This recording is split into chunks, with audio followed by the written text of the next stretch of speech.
Alright guys, it's HitraN here, the unnecessary programmer, and today I wanted to tell you the story of how I quit my position as Java tech lead.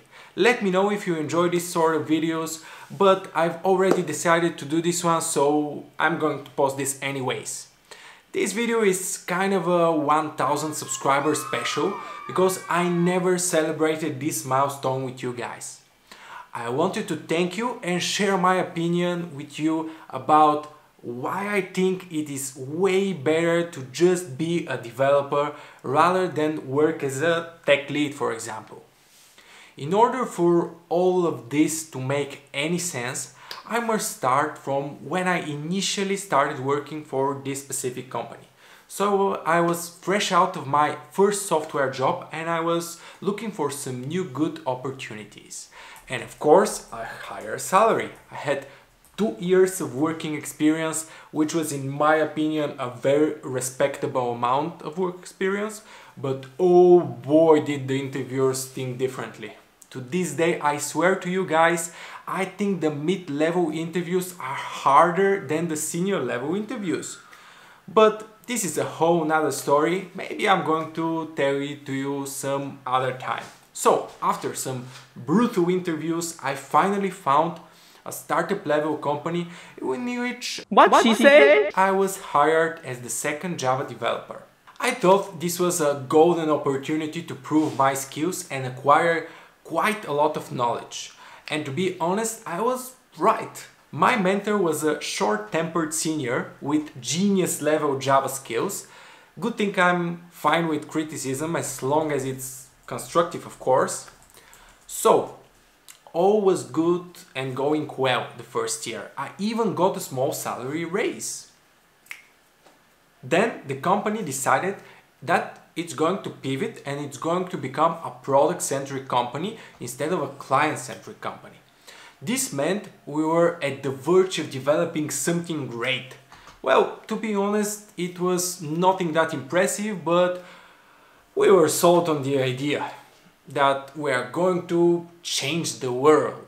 Let's put it like this. By this time, my mentor and the architect had a bit of a falling out, so the other senior guy quit. So the company hired 2 new mid-level developers to replace him and help write the software product. An outside manager was also brought to manage the ongoing process. The first 3 months were a nightmare. We had 0 requirements to go on and we had no idea what we are doing. But that was not the worst of it. The sales team had already sold this product as ready to ship, and we had one Italian client ready and waiting for the integrations. I guess you know where I'm heading, right? I have to say that there is something very specific about Italian companies.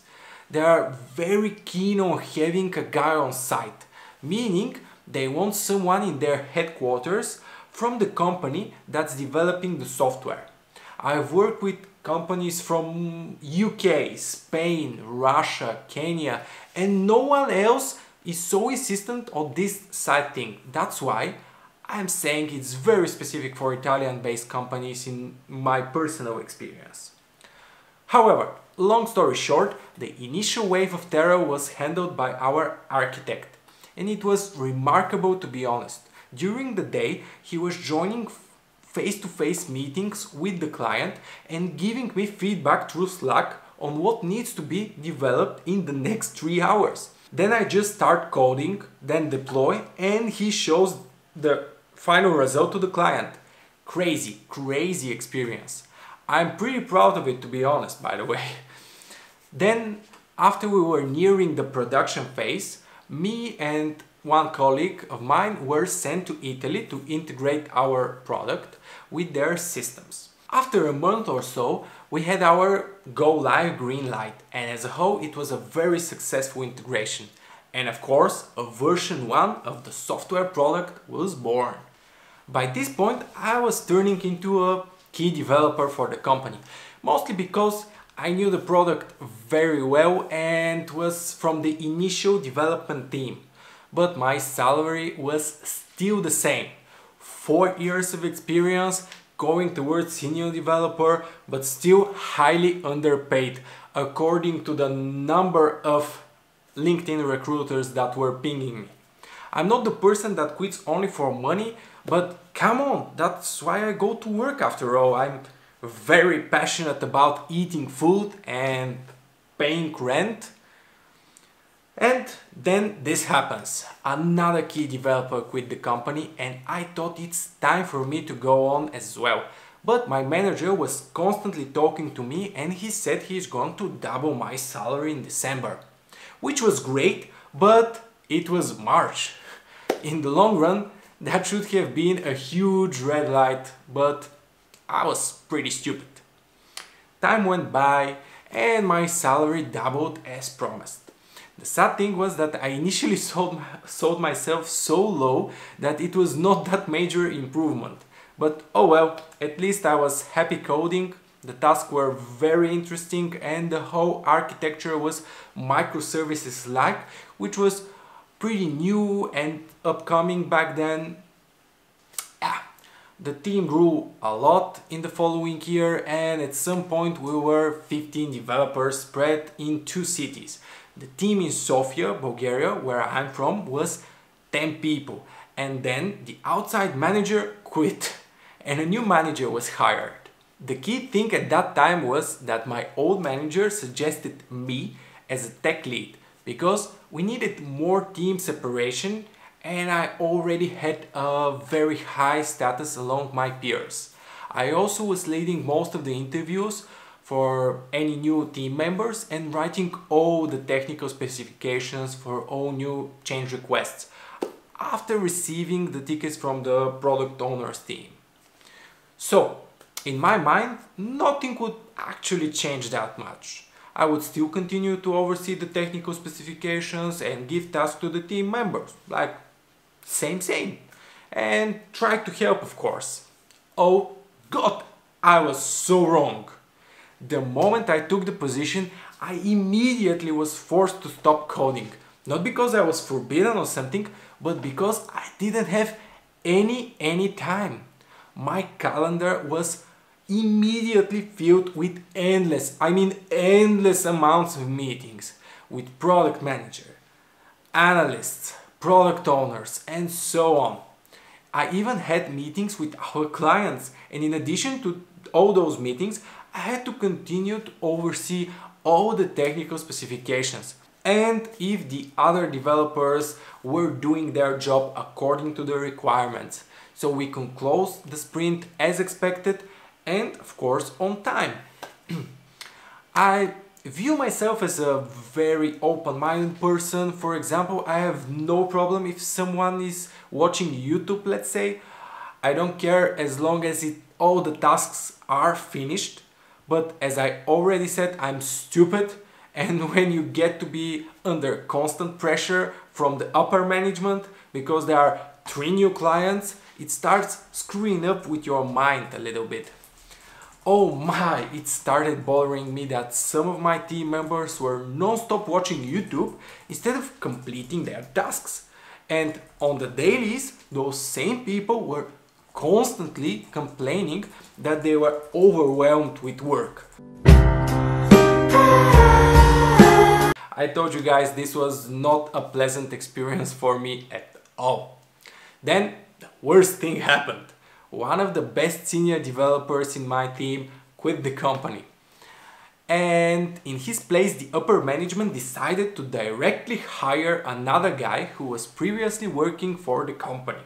I guess this made him eligible for the team for some reason. So I had to accept somebody without an interview or without even speaking to them. Huge red flag again. Of course, I understand not every company has such a BS management style, but this kinda scared me for life. And now things are starting to reach their boiling point. We were nearing the salary reviews, and as a tech lead, I had to decide which of my team members takes a bonus and which takes a salary raise. And so on. Sounds good, eh? Yeah, right. I was taught you can only have one person that is outstanding, and we don't care. So basically the decision was taken before me. I just had to point out the person that is going to take the salary raise, and all the other team members I have to screw up basically. Because in their eyes all of the decisions were up to me, which was pretty nerve-wracking for me, as you can imagine. And of course, then this happened. The HR sends me an email with my team's salaries. First of all, I don't know why I need to see this information. Usually it's private. This was the corporate culture.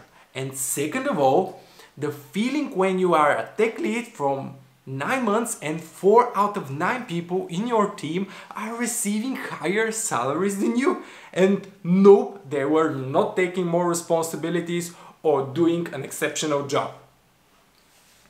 That was the straw that broke the camel's back for me. I was stressed out from the constant pressure of delivering, from the endless amounts of meetings. I was proven directly by the HR that I was underpaid. I was overridden on key decisions about who is in my team, so I just decided to quit and take 1 month off to just cool down. Funny thing happened though. 3 days after I gave my resignation, I found a new job in a fintech company as a senior developer because I really didn't want to go through all this nightmare once again. And the funny thing was that they even gave me a pay raise. So less responsibilities for more money. Count me in, I'm human after all. So guys, this is why I very intentionally named the channel The Unnecessary Programmer, because I want to be a programmer, not a tech lead, not a manager. There it was, that was the story. Let me know if you enjoy videos like that. I can do some more, and thank you for watching and see you in the next one. Bye!